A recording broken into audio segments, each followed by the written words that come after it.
am going to need your full undivided attention, so I do need you to turn your screens around. Sorry. Unless you are one of my 4 creative writing 2 kiddos. But everybody else, screens facing me. So we get this pretty cool opportunity where we get to actually get published, which as creative writers, to find good opportunities to get published is really a lot tougher than you think. So we also have this special opportunity to get published in the yearbook because the yearbook people are willing to do extra work.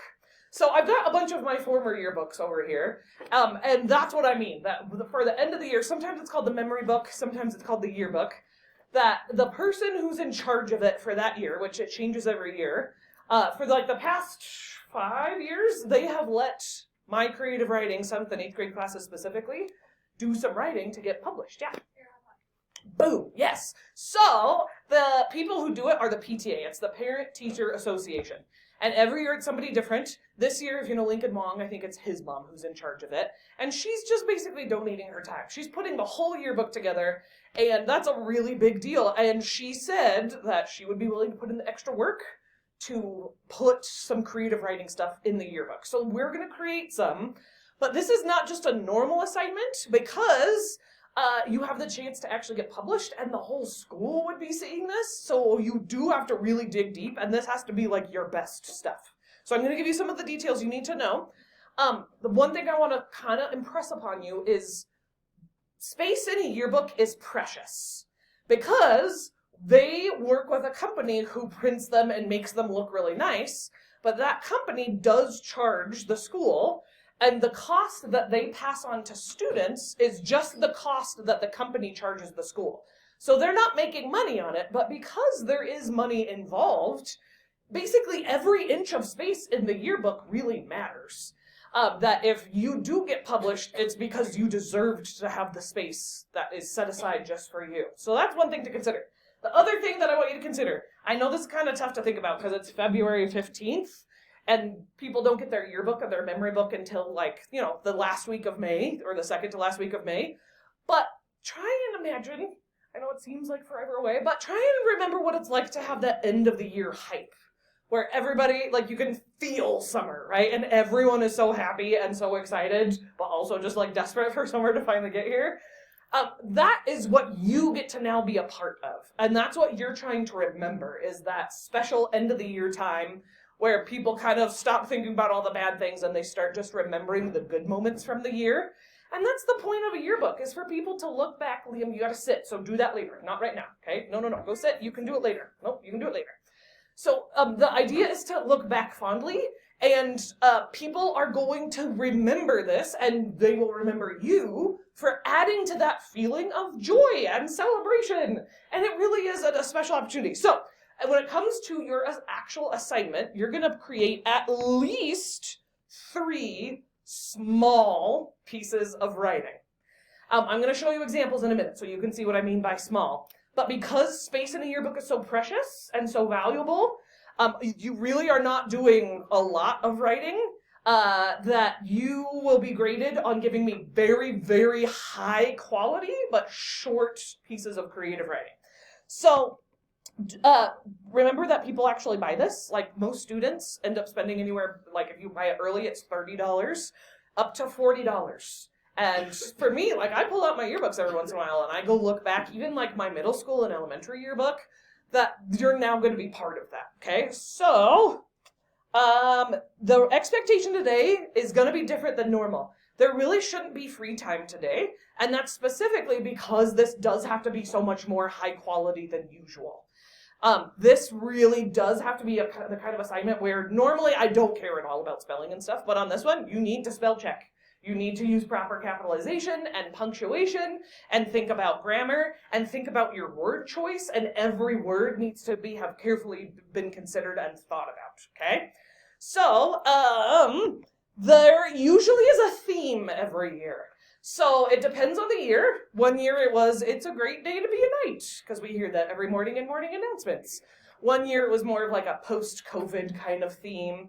But this year, the theme, because we are the Albion Knights, the theme is Ignite. So everybody think, what's something you can shout out an idea? What's something that could be ignited? Fire. What else? Joy. Dynamite. Some more ideas. Fireworks. Hairspray. So that's the thing when you have a theme. Glory, I like that. When you have a theme, there's really so many ways of dealing with the theme, right?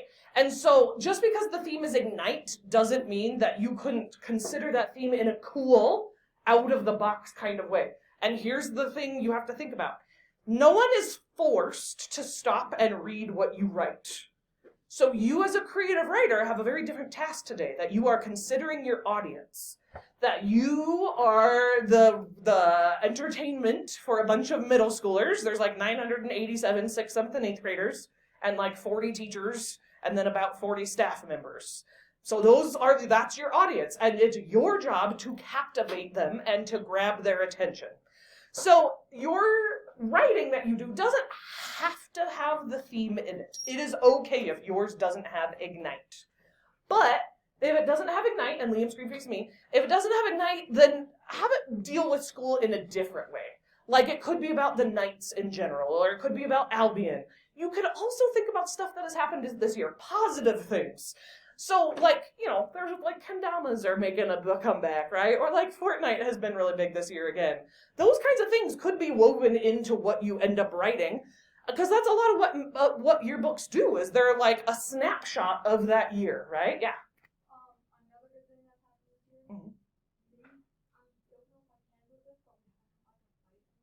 year. Yeah, right? We have had less behavior problems, which is a big deal, yeah. Yeah, exactly. Hold on, I'm going to give them to you, but not quite yet. Okay, so there are so many ways to do this assignment. You have creative freedom, and I got to tell you, third period came up with some cool ideas that I did not have on the list. So just really quickly, poems are one option. Do not feel obligated. Some people love poetry, some people hate it. So, trick question, does poetry have to rhyme? No, technically not. So just because I say poem, don't think rhyming, okay? So short poems, but that are very powerful and well thought out. There's also haikus. If you don't know what a haiku is, go Google it in a minute. You could do a really short story. You could do an inspirational speech. You could do a letter. Letters are pretty common for this one. I had one girl one year, she did a made-up interview. One that's not on this list because somebody just thought of it earlier today. She did like a fake news article. Like it was breaking news, Albion Knights ignite the night, right? So anything goes, even if it's not on this list. And again, it doesn't have to be the theme as long as it's something with school. So unfortunately, memes don't work as much as I would love to let you do memes. But here's the problem.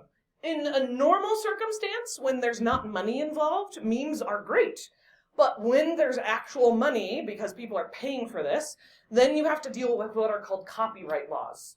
And stuff like images are technically copyrighted, and if they publish an image that they did not own the rights to, they could get in major trouble. So we tried it one year, and it didn't work for any of them. None of them ended up being copyright okay, and so just don't even go that route. Hold on. So, when it comes to doing your 3 different types, or your 3 different short pieces of creative writing, you could do 3 of the same thing. Like if you just want to do 3 inspirational speeches, you could do 3 completely separate things. You could combine a couple of the ideas and do it that way. You get to deal with it however you want. Yeah. Then that would be okay. But the other problem we've run into with memes is they have to be grammatically correct, and lots of memes aren't grammatically correct on purpose, and they have to still deal with the theme in some way. So if you want to try and tackle it, but what I am going to say then in that case, only one of them can be a meme. All 3 are not allowed to, unless you did 3 and then you're just doing a bunch of extras. Yes? Exactly, right, because you're thinking exactly right, that this is getting published with your creative writing as part of it right before summer. So you're adding to that hype. Yeah. Okay, so I'm almost done, but everybody look up here because I've got a bunch of examples I'm going to kind of flip through quickly that you get an idea of what it actually looks like. So some of you, like it might be your sister or your sibling, some of these kids, you're also going to start seeing the same name multiple times because you might end up getting published multiple times. I give them a huge list that I thought were good enough to get published. Some years, it depends on the person, some years they took the whole list and published every single one I gave them. Some years they narrowed it down to what they thought was the best. But what I try and do when I'm taking the 3rd period and 5th period ones, I try and make sure every single person ends up with at least one of theirs on the list. But again, this is more stringent than normal. You do have to be giving me your very, very, very best stuff. Notice some of the names we've been seeing multiple times. It is very important you give yours a title. Even if yours is short, you still need to give it a title, even if it's one word. Your name, it's called a byline. See where it says Jason Mandel? You will be getting your name published. So unlike normal days or normal assignments, you do need to put your first and last name on the Google Doc. And you're going to be creating this, sorry, Anders, you're going to be creating it on a Google Doc. You don't need to worry about the formatting too much because they will take what you did and they will format it to make it look really good in the yearbook. This was the year, it's the 1, 2, 3, 4th one over there. This lady was a professional graphic designer. She spent 300 hours on the yearbook. She gave her time.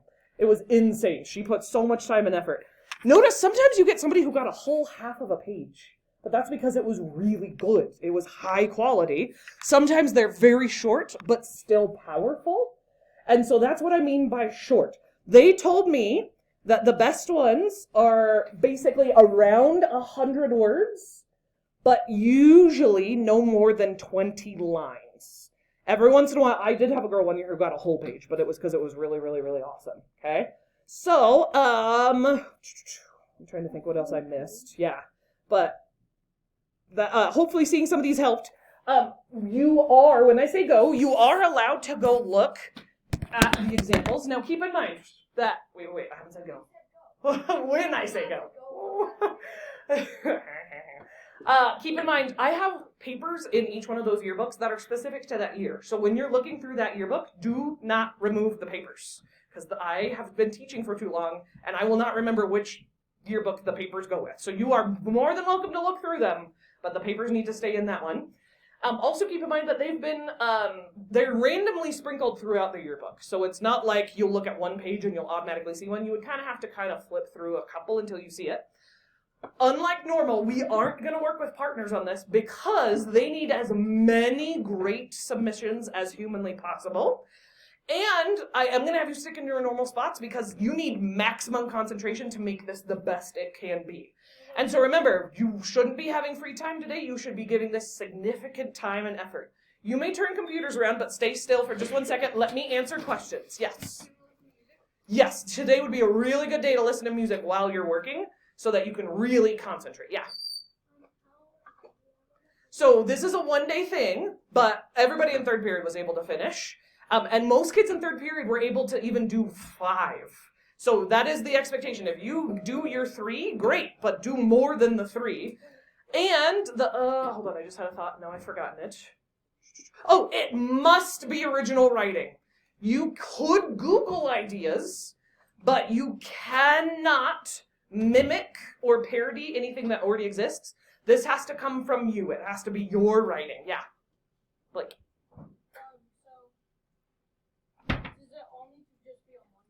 Correct. You're compiling at least 3, but up to as many as you want on one Google Doc. Each one needs to have a title, and your first and last name needs to go at the top of the doc. Yeah, good question. If we finish our 3, would you make the assignments instead of doing more? Or do we have to No, today I want you to give your full attention to just this, except for the last 10 minutes. Then I would say missing assignments would be okay. But I want a good chunk of time just on this because it matters so much. Yeah. What if we don't want ours in the music? Nope, that's not an option today. Yes. Okay, so now would be the time you can go ahead and start looking at examples. Yeah. Some kids do all the same, but like a lot of kids kind of mix it up. Like one might be a little quote that they created. One might be a letter. One might be a poem. So I kind of recommend doing 3 separate ones.